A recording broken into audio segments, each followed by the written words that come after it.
Hello বন্ধুরা। তো আজকে আমি এই টাইমে মানে ভিডিওটা করছি, আর এই টাইম এই জন্যই বলছি, এখন বাজে রাত্রি 10:30, প্রায় 10টা 7 মানে 10:30টায়। আর আজকে আমাদের বাড়িতে মকর সংক্রান্তি পুজো আছে। মানে বাঙালিদের সবাই বাড়িতেই আছে, অনেকেদের মানে বেশিরভাগ 90% মানুষদের হয়তো হয়েই গেছে, বাট আমাদের এখনও ঠাকুরমশাই এসেই পৌঁছায় না।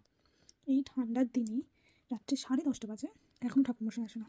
আর আমরা অধীর আগ্রহে ওনার জন্য অপেক্ষা করছি, দেখা যাক কখন আসে। আচ্ছা, এই এসেছেন, চলো। এই যে আলোটাও জ্বালিয়ে নিলাম, এত ঠান্ডার মধ্যে গলাও বসে যাচ্ছে, আর বাবুন ঠাকুরের কোনো পাত্তা নেই। চলো, এই যে আমি ঘর দেখে রওনা দিচ্ছি, নিচে যাচ্ছি, দেখি বাবুন ঠাকুরের ঘর আসেনি। এসেছি, চলো। ঠাকুর মশাই তো আসেই না। চলো তোমাদেরকে আমার ডিজাইনের রাতের ভিউটা কেমন হয় দেখাই। এই যে দেখো, আলপনাগুলো ঠিক কত সুন্দর হয়ে সাদা হয়ে ফুটে গেছে, দেখতে কি দারুণই না লাগছে। মা লক্ষ্মী ছোট্ট ছোট্ট পায়ে আমাদের বাড়িতে আসবে, তো আলপনাগুলো দেখতে কতটা সুন্দর লাগছিল। কিন্তু এখানে আমরা এখনও ঠাকুরমশাইয়ের জন্য অধীর আগ্রহে অপেক্ষা করছিলাম। মা তো ভীষণই বিরক্ত হচ্ছিল, যতই হোক রাত্রি অনেক হয়ে গেছে। তারা দুটো আড়াইটা তিনটে থেকে চারটে থেকে পুজো করতেছে, তারা কি করে তাহলে? তারা চারটের সময় ঘরে চারটে পুজো করতে তোমার 1 ঘন্টা।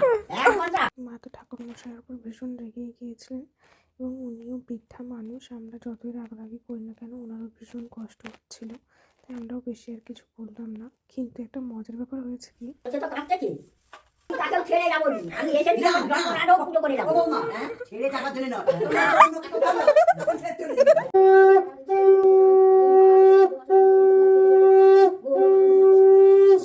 মজার ব্যাপার যেটা বলছিলাম তোমরা তো সবাই দেখতেই পেলে, ভাই একটা কাকিমুনিও এসে রাগারাগি করছিলেন।